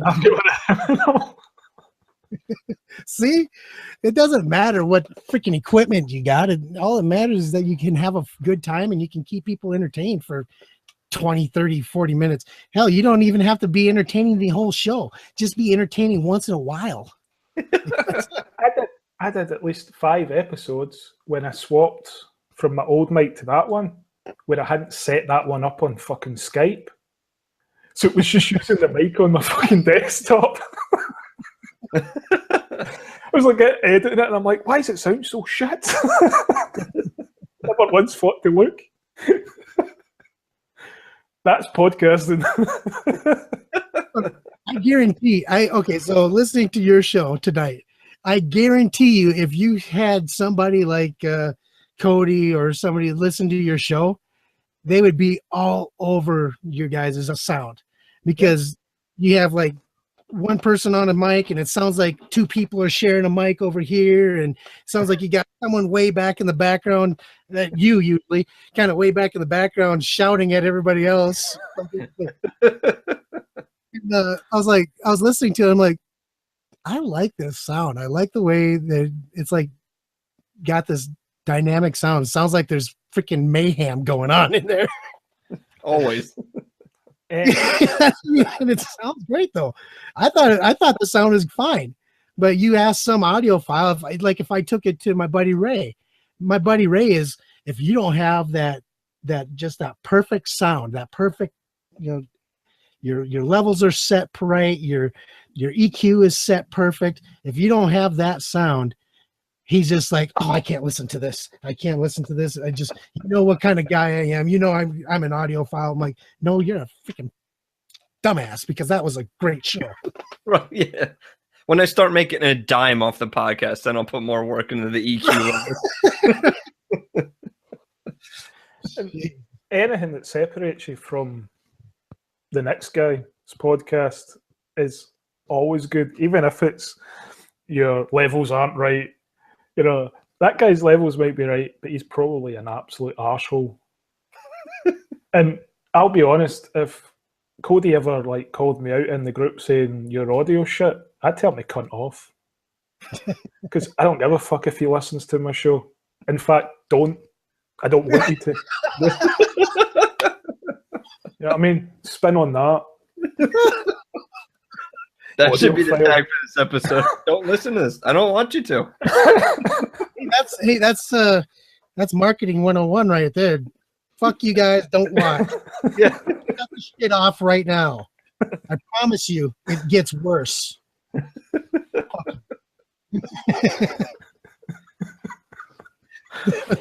It's like the only people that get that kind of humor though would actually freaking be watching this anyways. He's not that fun. It's those people I would only have on this show to take the piss out.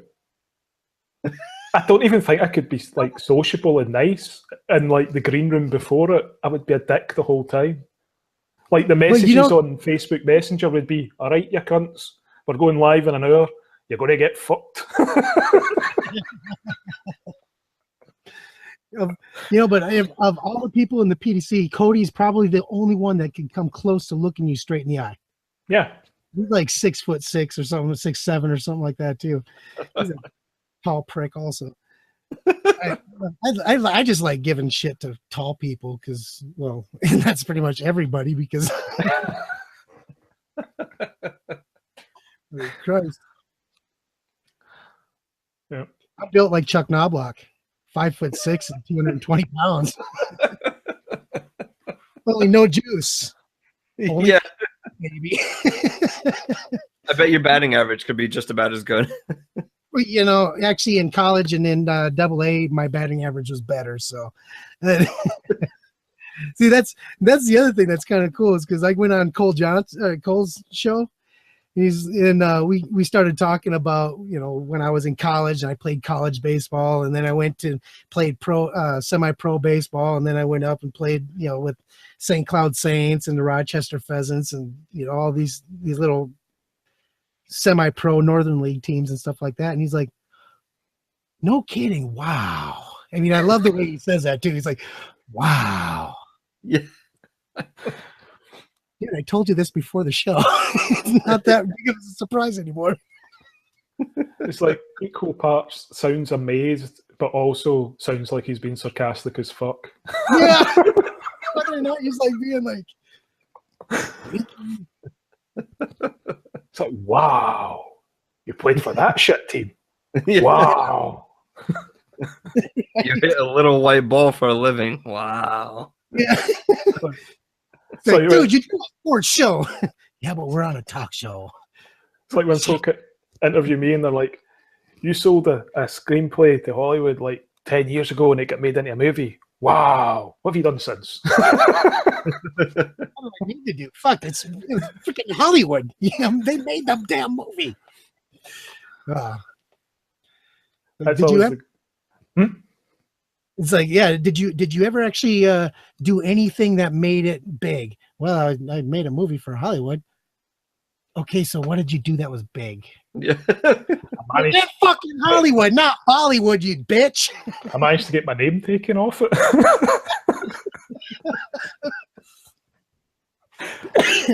That's what I did. That was pretty big. It's pretty bad that the writer has to get his name taken off because the guy that was making the movie was so shit.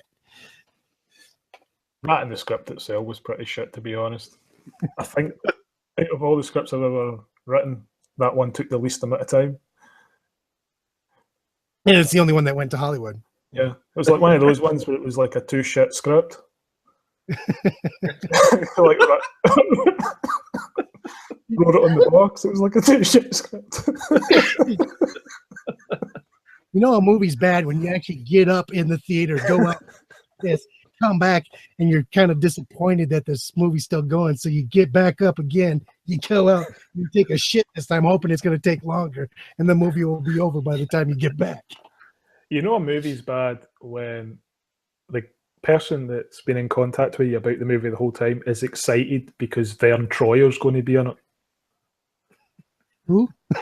And you're like, what, that guy that's about the size of my shoe? That's a big star. Who's he playing? Because I don't remember writing any dwarfs in it.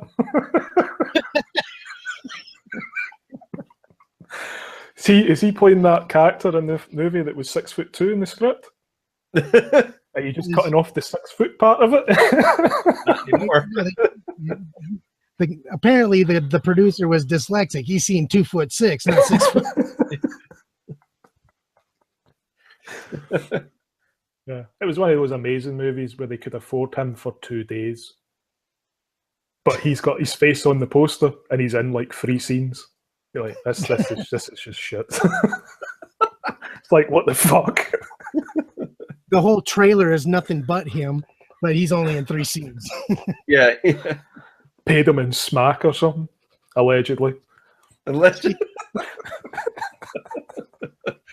Pay him in whatever the hell they want, I guess. I mean, I heard he was a little prick, though.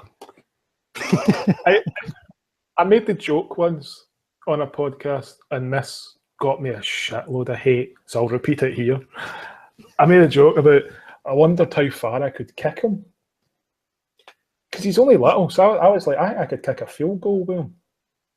Oh, it'd be like kicking a medicine ball for you. Yeah. People don't like jokes like that on the internet. Who knew? You don't like a lot of things on the internet. It's like they were fine with the fact that the guy that was on the show with me said that Vern Troyer was smaller than his dick and that his dick was tiny.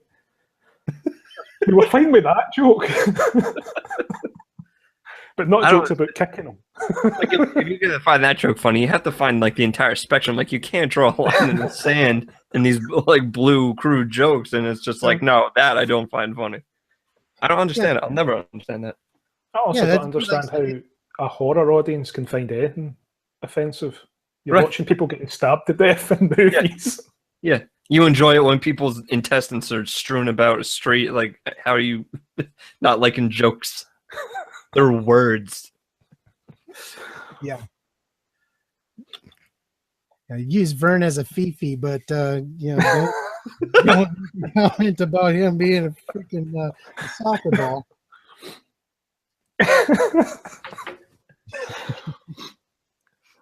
Anyways, wow, we totally destroyed this show for you tonight. I hope you enjoyed this.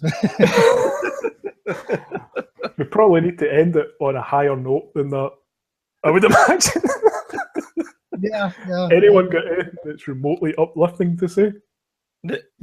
More uplifting than if we could kick a field goal with Vern Troyer. I don't know how you're going to top that one. Right, yeah. I mean, other than... we learned that cunt is a good word. Yeah, across the pond. Yeah, but only across the pond. Right. And we learned that twat is acceptable, you know, for use instead of cunt. And we learned that I can masturbate with half $100 bill. I mean, what the hell? What's it? Slumpy wank? Is that what it was? Slumpy wank.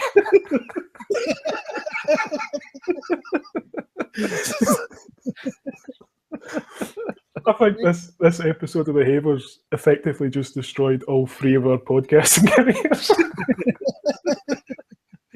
Wait, Slumpy Wank, that was your nickname in Double A Ball, right? Yeah, I couldn't hit the curve. I just couldn't.